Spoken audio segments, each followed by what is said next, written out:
এখানে অনেকে শিক্ষক আছেন, ছাত্র আছে।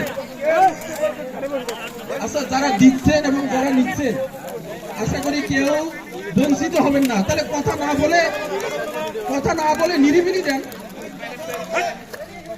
কথা না বলে নিরিবিলি দেন।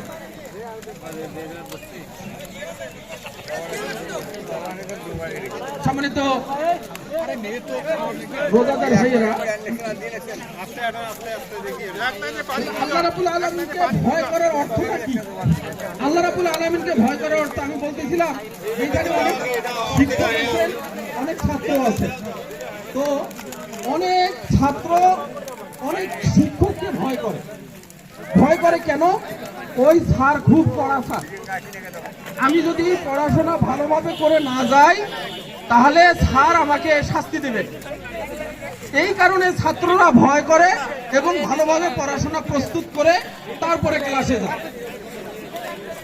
তাহলে এখান থেকে আমরা বুঝতেছি যে স্যারকে ভয় করে এই কারণে যে পড়াশোনা মানে যেই পড়া দেওয়া হয়েছে, যেই কাজ দেওয়া হয়েছে, এই কাজ যেন ঠিকঠাক ভাবে করা হয়।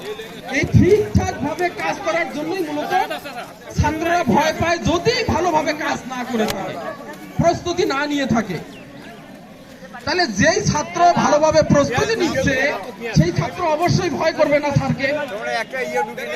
যেই ছাত্র ভালোভাবে পড়াশোনা প্রস্তুতি নিচ্ছে, স্যারকে ভালোভাবে পড়া দিতে পারবে, ওই ছাত্র কি স্যারকে আর ভয় করার দরকার আছে?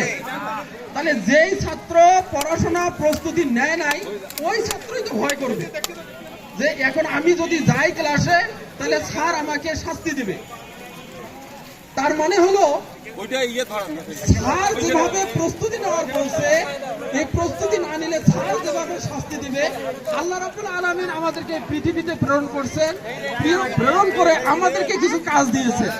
এই কাজগুলো যদি আমি ঠিকঠাক ভাবে আদায় না করি তাহলে আল্লাহ রাব্বুল আলামিন আমার শাস্তির ব্যবস্থা করবে। কিন্তু যদি আল্লাহ রাব্বুল আলামিনের ওই কাজগুলো আমি ঠিকঠাক ভাবে করে যেতে পারি তাহলে আমার আর কোনো ভয়ের কারণ আছে? তাহলে আমি যদি ঠিকঠাক ভাবে প্রস্তুতি নিতে পারি তাহলে আমার ভয়ের কোনো কারণ নাই। এই প্রস্তুতি নেওয়ার জন্য যে ভয়, এটার নামই হলো তাকওয়া। তাহলে আমাদের কাজ হবে আমরা যেন ঠিকঠাক ভাবে প্রস্তুতি নিয়ে আল্লাহ রাব্বুল আলামিনের দরবারে হাজির হতে পারি। সম্মানিত ভাইরা, যদি এই কাজটা আমরা করতে পারি তাহলে আমরা হব তাকওয়াবান।